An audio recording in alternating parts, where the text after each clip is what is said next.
Tetapi paling penting dalam pinjol ataupun utang manapun adalah kalau sudah macet jangan gali lubang tutup lubang.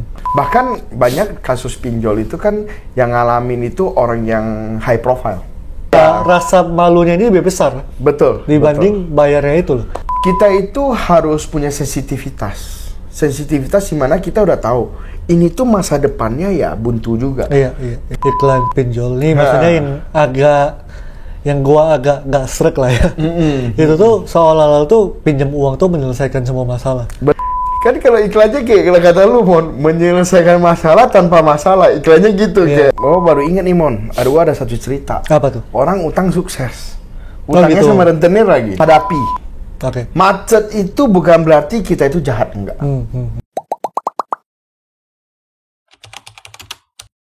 Hai guys, welcome back to channel kami Hubungan Manusia dengan gue Desmond. Dengan saya Hartono. Nah Har, setelah minggu lalu kita bahas tentang investasi, sekarang kita juga bahas ada hubungannya lah sama investasi. Betul. Ada hubungan nggak ini? Ada lah ya? Ada. Nah jadi kita akan bahas cara bebas hutang dari pinjol. Betul. Cara bebas dari hutang pinjol. Nah, ya mungkin 2-3 tahun terakhir kali ya, mungkin ya, banyak pinjol ya, itu rame banget berita gitu tentang pinjol ya, terutama yang negatifnya sih banyak banget lah. Iya. Nah, coba dengar, lu kan dengar sering cerita dari lu juga, lu sering nonton, sering liatin. Nah, pendapat lu soal pinjol ini gimana?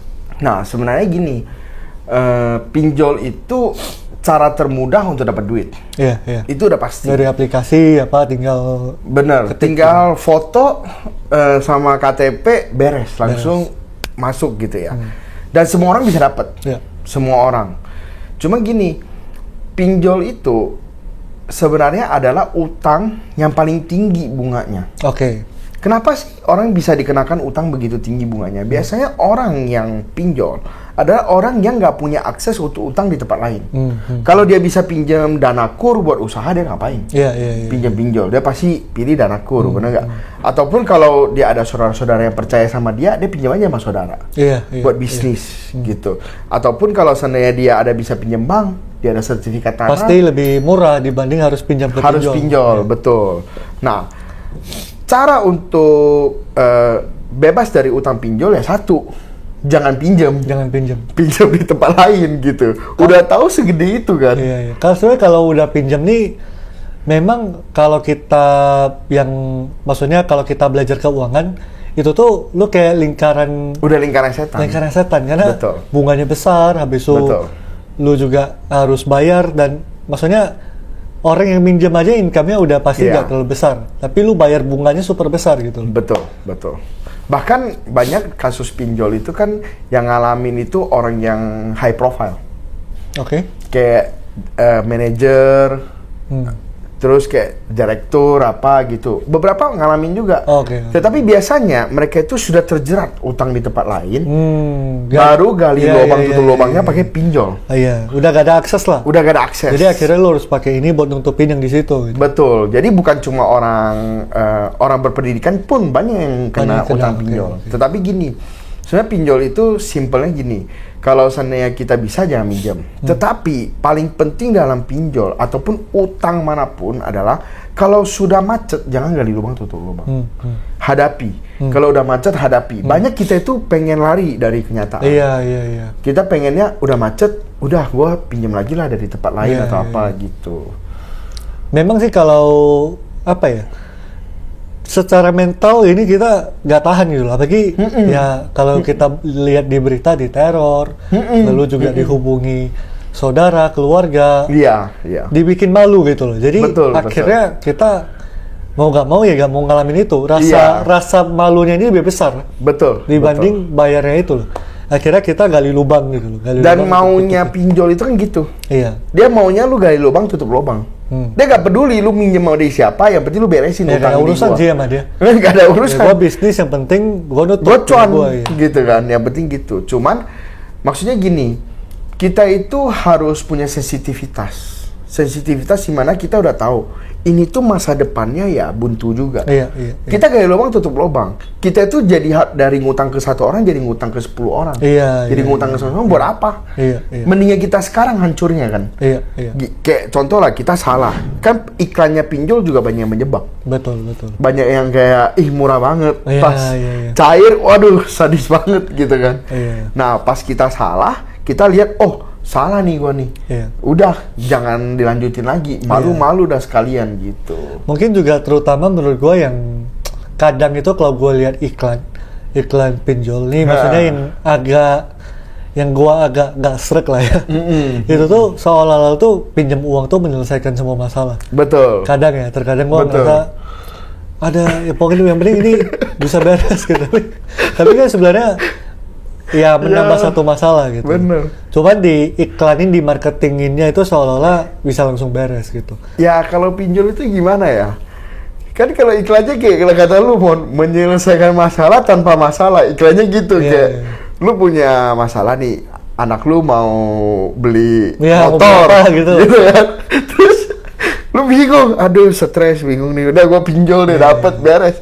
Ya setelah itu lo yang hancur justru kan. Jadi ya sebenarnya itu kalau pinjol itu dia itu maunya kita itu justru itu gali lubang tutup lubang. Itu yang kita harus hati-hati. Betul. Bukan berarti kita nggak boleh berutang atau apa, tapi maksudnya kita perlu memahami lebih dalam sebenarnya jenis utangnya, lalu juga tujuan kita ngutangnya mau ngapain gitu. Betul. Misalnya cuman karena pengen ganti tablet atau ganti gadget gitu kan. Sesuatu yang nggak urgent misal gitu. Nah, Bapak baru ingat nih Mon, ada satu cerita. Apa tuh? Orang utang sukses. Utangnya gitu. sama rentenir lagi. Gimana tuh? Sukses. Bapak baru ingat nih, jadi ada satu orang ya, gua gak usah sebut lah namanya ya. Jadi mamanya itu, temen gua, mamanya itu, dia itu dulu itu jualan es batu. Oke. Nah, dia ngutang sama rentenir. Bunganya 8%. Gede kan? Sebulan 8% loh bunganya. Dia ngutang buat beli kulkas, jual es batu. Tapi dia bisa lunasi itu utang. Bahkan sekarang sukses. Sekarang punya toko di mana-mana. Maksudnya sukses lah sekarang, sangat sukses gitu loh. Nah, intinya sebenarnya bukan cuma jenis utangnya, tetapi buat apa itu utang. Iya. Jadi utangnya produktif lah. Produktif gitu. Kan dia kan mikir, es batu kan modalnya kan cuma air ya. Air kan nggak harus air aqua juga zaman itu kan semua orang minum air hujan, air apa gitu kan. Jadi tinggal bikin es, udah orang beli jual. Dan zaman dulu yang punya kulkas sedikit. Iya. Jadi orang itu kayak beli ikan nih, takut rusak, wah beli es lah gitu biar ikannya nggak rusak gitu. Jadi beda zaman juga. Jadi poinnya itu ya kita perlu ngerti, maksudnya utang ini untuk apa? Buat apa? Produktif. Betul. Sama jangan konsumtif gitu. Betul. Kalau udah konsumtif lalu juga gali lubang tutup lubang ya masalah. Betul. Gitu. Nah, kalau nih seandainya nih udah kejerat utang lah sekarang ya. Udah kejerat nih, udah terlanjur nih sebelum nonton video ini udah utang gitu. Iya betul. Nah, ada nggak bagi teman-teman ya? Cara lunasinnya gimana nih? Sebenarnya satu, yaitu hadapi. Macet itu bukan berarti kita itu jahat, enggak. Contoh ambil contoh ya, utang kartu kredit. Seandainya kita utang kartu kredit, utangnya 100 juta seandainya. Kita nggak sanggup bayar nih. Daripada kita ambil kartu kredit lain gesek buat bayar, kita macetin. Macetinnya gini loh. Tapi gentleman ngomong ke orang kartu kreditnya bilang, maaf Pak, bulan depan saya nggak bisa bayar. Bisa bantu untuk penyelesaiannya enggak? Nanti orang kartu kredit itu pasti kasih tahu, penyelesaiannya gini. Nanti kasih penghapusan bunga atau apa gitu kan. Boleh dicicil sekian. Ya kita ngomong, kita bisa sanggupnya cicilnya berapa gitu. Palingan di blacklist kartu kredit ya. Tapi kan kita hadapi, gentleman gitu loh. Paling enggak lu nggak makin parah gitu. Nggak makin parah si kondisi. Betul. Banyak teman-teman gua dulu, ada satu teman gua. Mamanya kena kanker. Dia habis kartu kredit tuh ratusan juta. Nah, dia cerita tuh, waktu itu gaji dia aja cuma 5 juta. Cuman kan harus bayar biaya berobat mamanya kan. Terus gimana bayar kartu kredit ya? Orang waktu itu minimal bayar kan 10%. Waktu dulu ya, sekarang kan peraturan baru 5% ya. Jadi waktu dulu 10%nya mana bisa bayar. Jadi dia nggak bisa bayar minimum, kan ratusan juta. 150 lah sampai 200 kalau nggak salah ingat. Jadi dia nggak bisa bayar. Nah, dia ngomong, dia hadapin tuh. Dia datang ke kantor pusatnya, ada bagian penyelesaian kredit, ngomong, nego, akhirnya dia bisa bayar 2 juta sebulan. Dia bayar 2 juta, setelah dia naik jabatan apa semacam, dia lunasi percepat. Sekarang dia bisa punya kartu kredit lagi. Jadi kan bagus Iya. penyelesaiannya. Lebih fair untuk, maksudnya baik kedua buat dia pihak atau buat si yang peminjam juga ya. Yang pinjemin nggak usah capek-capek. Iya, harus. Nggak usah ini itu, nggak usah capek. Duitnya balik, bener nggak? Iya. Yang minjam juga gak stres, iya. gitu loh. Kan kita gak lari dari orang. Iya. Gitu. Bener sih. Jadi memang ya dihadapi lah. Maksudnya kalau kadang kita memang melakukan kesalahan, tapi lebih penting juga kita belajar sih. Betul. Maksudnya kenapa bisa kita sampai utang gitu loh. Maksudnya kenapa kita bisa, apa income kita kurang besar atau mungkin pengeluaran kita yang kegedean atau ada sesuatu yang terjadi, ya kita selesaikan. Jadi bukan lari ataupun gali lubang tutup lubang yang akhirnya memperparah masalah gitu. Betul. Nah, kalau lu sendiri nih, lu pernah gak ada pengalaman ataupun mungkin orang dekat lu lah, lu yang lu pernah dengar yang sampai kepepet? Oke. Ya sebetulnya kalau gue sendiri ya pasti pernah. Zaman dulu, zamannya awal-awal mulai karir, awal-awal usaha gitu, kan usaha gak selalu berhasil. Ini karena waktu itu karena kesalahan pengelola, kalau lu kelolanya atau ada pengeluaran mendadak atau gimana? Sebenarnya waktu itu terlalu pede. Terlalu pede, ke depannya bisa lunasin. Jadi lu kita berani. Betul. Kita mikir kan gini, kalau buat bisnis ya, kita selalu mikir kalau gue keluarin 10 juta, gue bisa untung 20 juta, kenapa enggak? Iya. 10 juta udah keluar, 20 jutanya nggak dapet. Gitu. Itu yang banyak. Itu satu. Kedua, gaya hidup. Awal-awal dulu. Jadi gaya hidupnya tinggi, sedangkan penghasilannya belum setinggi itu. Jadi itu belajar banyak dari sana. Nah, kesalahannya itu waktu itu juga melakukan gali lubang tutup lubang. Jadi mikir udahlah pakai ini. Untungnya terselamatkan oleh bisnis juga. Untungnya. Jadi bisnis berhasil, beresin tuh semua. Untungnya. Tapi waktu itu juga udah mikir apakah pergi selesain. Juga waktu itu bank itu udah nawarin, mau nggak kita penyelesaian kartu kreditnya ditutup. Nah waktu itu bilang coba deh lihat bulan depan. Taunya bulan depan, ada rezeki. Beres tuh. Ya kalau sebulan beres, setahun lah, dalam setahun semuanya beres gitu. Untungnya itu.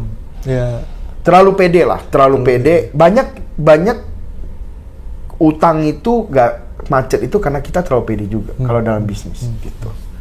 Oke. Nah, lu sendiri Mon pernah gak? Gua sendiri ya kepepet utang ya. Kepepet utang sih, cash flow bermasalah ada. Tapi kalau sampai kelilit utang nggak pernah. Nggak pernah parah lah ya. Nggak pernah parah. Kalau cash flow bermasalah sih pernah lah. Nggak terlalu lama lalu juga sih. Ya, setahunan yang lalu lah. Nah jadi waktu itu tuh ya seperti yang pernah gua cerita di video sebelum-sebelumnya juga. Jadi ya seperti biasa, income mulai bagus. Gaya hidup naik, investasi mulai juga lagi bagus, sikat semua. Akhirnya ternyata semuanya nggak selancar yang dipikirkan. Over PD sih, ceritanya over PD. Jadi income menurun, investasi juga nggak bagus. Akhirnya udah ada fixed expense yang harus ditanggung. Nah, jadi mulai pelan-pelan mulai minus, cash flow-nya mulai minus. Nah di sana tuh ya udah tabungan harus diambil, investasi harus ditarik, sedangkan investasinya mulai menurun juga. Nah jadi di sana tuh ya mulai ngerasain lah ternyata kelola duit ini perlu bijaksana gitu. Tapi ya mungkin itu pengalaman yang memang harus dilewatin sih, karena belajarnya selama ini kan teori. Tapi ya setelah alami itu baru lebih ngerti cara pandangnya gitu. Nah kurang lebih seperti itulah. Itu sih menurut kita ya apa ya sekilas tentang cara bebas dari hutang. Pinjol gitu ya. Kalau bisa ya jangan utang. Jadi cara terbaiknya sebenarnya jangan utang. Cara terbaiknya jadi nggak usah utang. Jadi nggak perlu selesaikan juga gitu. Betul. Apalagi tadi kita cerita tentang untuk utang konsumtif. Betul. Nah, jadi itu harus hati-hati. Kalau bisa, kalau produktif, kalau ada opsi nggak harus dipinjol ya juga. Ya mungkin bisa dipertimbangkan. Bisa banyak tempat. Iya. Jadi itu aja dari kita. Ada tambahan, Rak? Itu aja sih. Itu aja ya. Jangan lupa di like dan di share ke teman kalian yang butuh dengar ini, dan di subscribe kalau pengen dukung dan support dari kita di channel ini ya. Thank you. Sampai ketemu di video berikut.